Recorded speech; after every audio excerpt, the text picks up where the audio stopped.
नमस्कार, आप देख रहे हैं न्यूज फॉर नेशन और मैं हूं प्रियदर्शन। रुपौली के रण में कौन जीतेगा?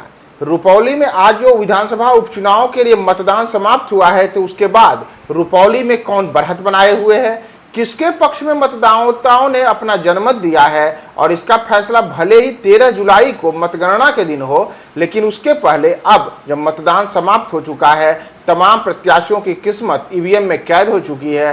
11 के 11 प्रत्याशी जो चुनाव मैदान में थे, वे तमाम प्रत्याशी अपने अपनी ओर से लगातार चुनाव प्रचार के दौरान जोर आजमाइश करते दिखे, और उसके बाद आज मतदाताओं ने अपनी बारी का इंतजार किया और उसके बाद मतदान में फैसला सुना दिया है। तो फैसला किसके पक्ष में गया है? क्या राजद की बीमा भारती जीत का शिक्सर लगाएंगी, या फिर कि निर्दलीय प्रत्याशी के तौर पर किस्मत आजमा रहे पूर्व विधायक शंकर सिंह इस बार कुछ अजब खेला कर दें? आखिर हुआ क्या है रुपौली में? रुपौली के रण में कौन आगे है? देवांशु है हमारे साथ, जो लगातार रुपौली विधानसभा उपचुनाव पर शुरू से नजर बनाए हुए हैं। वहां आज भी जो सुबह से मतदान की प्रक्रिया हुई है, उसके बाद अलग अलग जो तमाम बूथ हैं, उन तमाम बूथों की जो रिपोर्ट्स आई है, और उसके बाद जमीनी स्थिति क्या है, किसके पक्ष में मतदान जा रहा है। तो पहले हम आपको देवांशु के पास ले चले, उसके पहले आपको बता देते हैं कि रुपौली में चुनाव क्यों हुआ। दरअसल रुपौली में चुनाव इसलिए हुआ है, जो उपचुनाव है, क्योंकि बीमा भारती वर्ष 2020 में जदयू के टिकट से वहां से विधानसभा का चुनाव जीती थी। यह उनका 5वीं बार रुपौली से चुनाव जीतने का रिकॉर्ड रहा। लेकिन इसी वर्ष जब नीतीश कुमार ने महागठबंधन छोड़कर के पुनः एनडीए के साथ आ गए, तो उसके बाद नीतीश कुमार से बीमा भारती का मोह भंग हो गया, और उन्होंने न केवल जदयू छोड़ दिया, बल्कि बीमा भारती ने विधायक पद से भी इस्तीफा दे दिया। उसके बाद वह लोकसभा का चुनाव लड़ी। राजद के टिकट पे पूर्णिया से उन्होंने चुनाव में अपनी जोरदार उपस्थिति दर्ज कराने के लिए कई प्रकार के वहां पे अपनी ओर से दावे किए, लेकिन नतीजा रहा कि बीमा भारती को न केवल निर्दलीय पप्पू यादव से करारी हार का सामना करना पड़ा, बल्कि पप्पू यादव के मुकाबले दूसरे नंबर पर जदयू के संतोष कुशवाहा रहे थे। और उसके बाद अब बीमा भारती रुपौली में विधानसभा उपचुनाव में एक बार फिर से राजद प्रत्याशी के तौर पे चुनाव मैदान में उतरी हैं। इतना ही नहीं, चुनाव मैदान में बीमा भारती उतरी तो उनके समर्थन में इस बार जिस पूर्णिया में वो पप्पू यादव के खिलाफ ताल ठोक रही थी, वही पप्पू यादव उन्हें चुनाव जिताने के लिए मैदान में कूद पड़े और रुपौली में बीमा का समर्थन की बात की। तो अब परिस्थितियां क्या है, क्या हुआ है देवांशु? आज जब मतदान शाम 6 बजे समाप्त हुआ है, तो उसके बाद रुपौली की जनता किसकी ओर गई है? हाँ, देखिए, सुबह से ही वोटिंग हुआ। मतदान 4 बजे तक 45% हुआ था। उसके बाद के आंकड़े जो है वो अभी अंतिम आने बाकी हैं। हमारे रिपोर्टर जो कि रुपौली में ही मौजूद हैं और दिन भर ग्राउंड रिपोर्टिंग उन्होंने की है, कई वीडियोस अंकित झा के जो लगे हैं उनसे हमने फ़ोन पे बातचीत की। इसके अलावा कई पत्रकारों से हमने रुपौली में बातचीत की है और कई सीनियर लोगों, जो वरिष्ठ लोग हैं, उनसे बातचीत की है। और उन बातचीतों का मजमून हम आपको बता रहे हैं। जैसा कि आपने इंट्रो में कहा, लगातार जब से ये चुनाव की घोषणा हुई, उसके बाद जेडीयू की तरफ से टिकट दिया गया कलाधर मंडल को, उसके बाद से ही लगातार रुपौली में ही जमी हुई। और इस वक्त जब हम ये वीडियो बना रहे हैं, उस वक्त भी लेसी सिंह जो हैं वो जो है रुपौली में ही मौजूद है। और अब जो उनके समर्थक, उनके सपोर्टर की तरफ से दावा किया जा रहा है, हमने जब ये मालूमात की कब आ रही है मैडम, तो पता चला लेसी सिंह, तो पता चला कि अब वो जीत लेकर ही आएंगी पटना। तो इतनी मेहनत जो है वो लेसी सिंह ने की है, क्योंकि ये सवाल, ये साख का सवाल जेडीयू के लिए भी था, ये साख का सवाल, ये उपचुनाव नीतीश कुमार के लिए भी था, और ये साख का सवाल तेजस्वी यादव के लिए भी था। ये उपचुनाव बस एक उपचुनाव भर नहीं है, एक सीट भर नहीं है, क्योंकि जिस तरीके से लोकसभा चुनाव में हम सब ने देखा क्या हुआ, तेजस्वी यादव की रणनीति जो है वो पूरी तरीके से धराशायी हो गई लोकसभा चुनाव में। अब जब उपचुनाव हो रहे हैं, उसी लोकसभा के अंतर्गत आने वाले विधानसभा में जो उपचुनाव हो रहे हैं, तो क्या होना है, कौन जीतेगा? जेडीयू जीतेगी, आरजेडी जीतेगी, कि निर्दलीय उम्मीदवार जो है वो शंकर सिंह जीतेंगे? शंकर सिंह 2000 से लगातार चुनाव लड़ते रहे हैं, लेकिन जीते नहीं हैं। एक बार जीते हैं। हाँ, एक बार 2005 जो फरवरी में चुनाव हुआ था तब जीते थे। उसके बाद नवंबर में जब चुनाव हुआ था तब हार गए थे। हाँ, ठीक है। और बीमा भारती पहली दफा 2000 में चुनाव लड़ती, निर्दलीय तब जीती है, उसके बाद लगातार वो जीतती रही है। ठीक है, 51 साल जो है उनकी उम्र है और 25 साल से वो विधायक हैं। तो ये बीमा भारती। लेकिन जो हमने जो अपने रिपोर्टर से पूछा कि क्या लग रहा है आपको, आपने ग्राउंड रिपोर्टिंग किया है, कई लोगों से बातचीत किया है, क्या माहौल है, क्या नब्ज है, तो सभी बातचीतों का मजमून ये है कि कांटे की टक्कर वहाँ पर है। स्पष्ट रूप से जो है क्लियर कट जो है आंसर नहीं दिया जा सकता है। अगर कोई सवाल रुपौली में जाकर ये पूछे कौन जीत रहा है, इस सवाल का सीधा जवाब अभी नहीं निकलने वाला है, क्योंकि वोट सबको पड़ा है, तीनों उम्मीदवार को भी पड़ा है। कहा जा रहा था कि मुख्य तौर पर अंतिम जब नीतीश कुमार का पहला दौरा होता है, फिर बाद में तेजस्वी यादव जाते हैं, तो कहा जाता है कि अब ये मुकाबला जो है वो बस दो लोगों के बीच में है, शंकर सिंह रेस से बाहर हो गए हैं। लेकिन नहीं, जब वोटिंग हो रहा था तो उनको भी मुस्लिम का वोट पड़ा है, राजपूत का वोट तो पड़ा ही पड़ा है। शंकर सिंह खुद राजपूत समाज से आते हैं, लेकिन जो जानकारी हमारे पास रुपौली से आ रही है कि मुस्लिम का वोट भी जो है काफ़ी हद तक शंकर सिंह को गया है। ये एक बड़ी डेवलपमेंट है, क्योंकि MY जिसको मतलब कि एक तरह से जो लोकसभा चुनाव में 2024 में पूरी तरीके से वहाँ खत्म हो गया था तेजस्वी यादव के साइड से, वो MY को ही तो अपने पास अपने खेमे में लाने के लिए तेजस्वी यादव चाहते हैं कि हर हाल में हम रुपौली जीतें।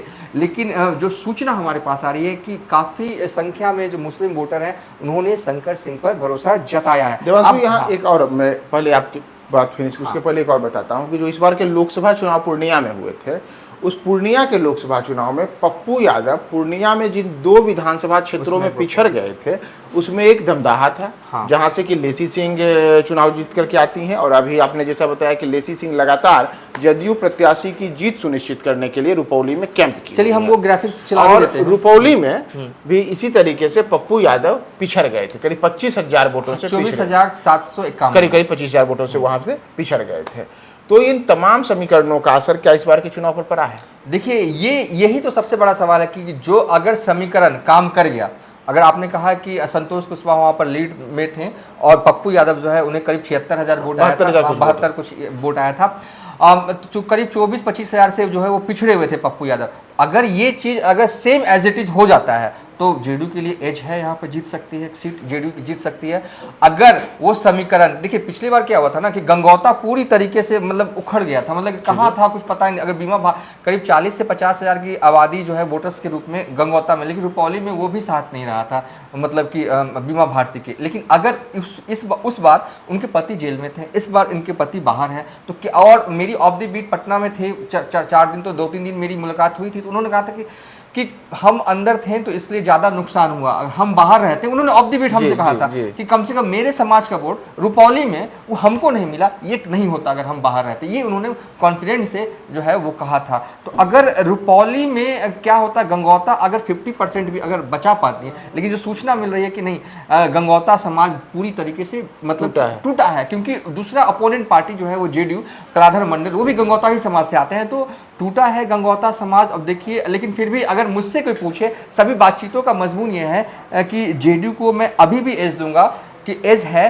वो कलाधर मंडल जो है वो ये सीट निकाल सकते हैं, क्योंकि MY पूरी तरीके से वहाँ काम इस बार नहीं करने जा रहा है। अब गंगौता में भी टूट रहा है, तो ये जीतेंगे कैसे? 7 से 8 हज़ार वोट जो है वो पासवान का है, वेस्ट से 10,000 वोट है, तो काफ़ी एनडीए के पक्ष में समीकरण है। अगर बीमा भारती को अगर ये सीट निकालती हैं तो उसकी सबसे बड़ी वजह होगी MY प्लस गंगौता टूट रहा है, और MY में से खबर आ रही है हमारे पास कि मुस्लिम जो है वो कई शंकर सिंह को भी वोट गया है, तो फिर थोड़ा सा नहीं। यहाँ एक और बात, शंकर सिंह से जब पिछले दिनों जब उन्होंने नामांकन किया था, उसके बाद भी उन्होंने बताया और कई बार उन्होंने बातें कही कि जो 96,000 से ज़्यादा वोट संतोष कुशवाहा को लोकसभा चुनाव के दौरान वहाँ आया था रुपौली में, और उन्होंने करीब 25,000 वोटों से लीड ली थी पप्पू यादव के ऊपर।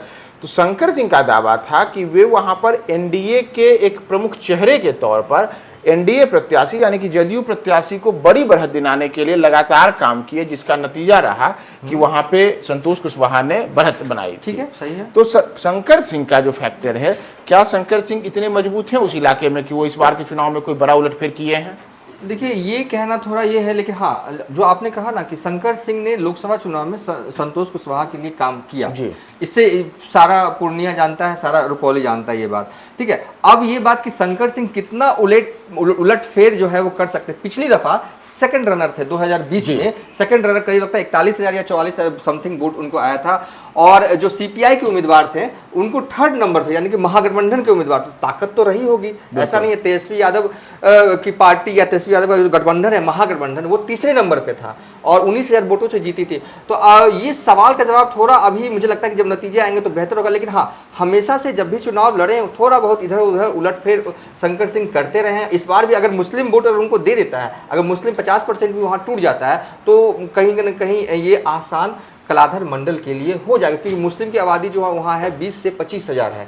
तो इस हिसाब से अगर राजपूत मुस्लिम उनको वोट दे देता है तो खेल हो गया। राजपूत वोट अगर टूटता है तो वो फिर वो जेडीयू वाला वोट ही जाएगा। मुस्लिम वोट अगर जाता है तो फिर ये सब यानी आपके जो सूत्र हैं, आपके जो वहाँ पर तमाम बातें हुई हैं, उसके अनुसार हम ये मान के चलें कि रुपौली में जो एक बड़ा वर्ग है, चाहे राजपूतों का रहे चाहे मुसलमानों का रहे, यह एक ऐसा वर्ग विशेष जो शुरू से ही लगातार शंकर सिंह के साथ खड़ा रहा है, इस बार भी उनके साथ मजबूती से रहा है। और इसका नतीजा यह निकल सकता है कि जिस वोट के सहारे बीमा भारती अपने आप को मजबूत बता रही थी, यानी कि गंगोता, मुसलमान और यादव, क्योंकि यादवों की कुछ उस प्रकार की वहां पर उपस्थिति नहीं है जो कि सबसे बड़ा वह वोट बैंक का प्रतिशत गंगोता का है, तो उसमें टूट के कारण इसका सीधा फायदा जो है वो जदयू उम्मीदवार को मिलता हुआ दिख रहा है। बिल्कुल बिल्कुल। तो इसका फैसला तो 13 जुलाई को होगा कि कौन वहां पर बढ़त बनाएंगे और क्या इस बार कलाधर मंडल विधानसभा में जाने वाले अपने लिए अपना टिकट सुनिश्चित कर पाएंगे, क्या होगा जनता का फैसला। लेकिन जो तमाम अब तक के जो जमीनी रिपोर्ट्स आई हैं, 6 बजे का मतदान समाप्त हो चुका है, चाहे बीमा भारती हो, शंकर सिंह हो या फिर कलाधर मंडल हो, उनके समर्थक और वो खुद लगातार चुनाव में सक्रिय रहे, कई प्रकार की बातें की। लेकिन देवांशु ने जैसा आपको तमाम चीज़ों को जोड़ करके बताया कि कैसे वोट बिखरे हैं और बिखरते हुए वोटों का जो समीकरण है वह समीकरण अब जदयू के कलाधर मंडल को फिलहाल लीड दे रहा है और बीमा भारती उन्हें एक कड़े मुकाबले में उनके साथ लगातार मैदान में टिकी हुई हैं। फैसला 13 जुलाई को आएगा और 13 जुलाई को भी सुबह 8 बजे जब मतगणना का दौर शुरू होगा हम आपके साथ रहेंगे, तमाम अपडेट्स बनाएंगे। बने रहें न्यूज़ 4 नेशन के साथ।